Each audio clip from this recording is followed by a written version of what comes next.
Hey guys, what's up? Out of all the stories, out of all the scripts, or even poems, this right here, hands down, is the most powerful piece I have ever written.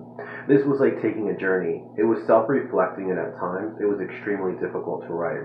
But it made me open my eyes to so many different point of views that I didn't see before.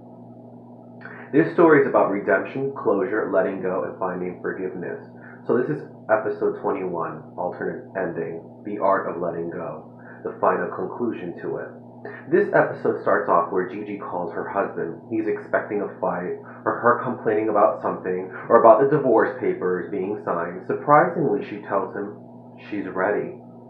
Now, when writing this, I wanted the audience to be really shocked about the twist, so I didn't really mention what she's ready for.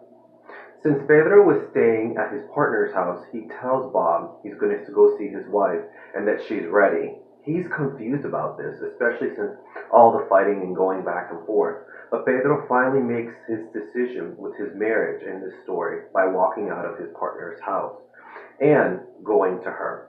In the meantime, Aaron picks his head up from Anne's legs he had rested on in the hospital. I think that there is so much going on in this story from the very beginning to end, and even though Anne was pushing to the side this secret of him having a tumor, it was important to show that vulnerability and to show those feelings.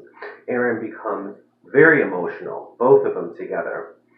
That's love. Oh, and also adding that Anne is part of Aaron's family. From there, I wanted to show a little bit more of the fighting sequence between Anthony and the demon, which of course is all happening in his mind. You, the reader, are contemplating, well, this is going to be the test where his soul ends up, heaven or hell. Gigi decides to drop by the church that they used to all go to along with the family when they were younger. Pedro's confused why they are there, especially from all the horrible memories. She told him that she's been going to church lately, especially since everything that's been happening. This also kind of enrages Pedro because of all the time he thought his wife was going to see her son. But really, she was coming to church feeling sorry for herself, especially with the kind of personality she has.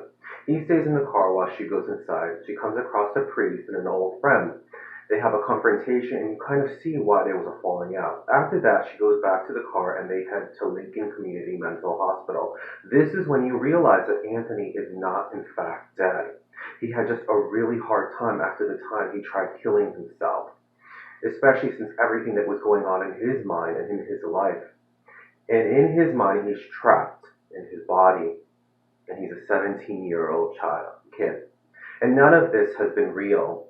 Gigi and Pedro try to find a way to get to their son with this new Dr. Luke, but their fighting gets in the way and it doesn't end up good. So Pedro calls Aaron and tells him that he should come to see his brother because if there's one person that could save him, it's him.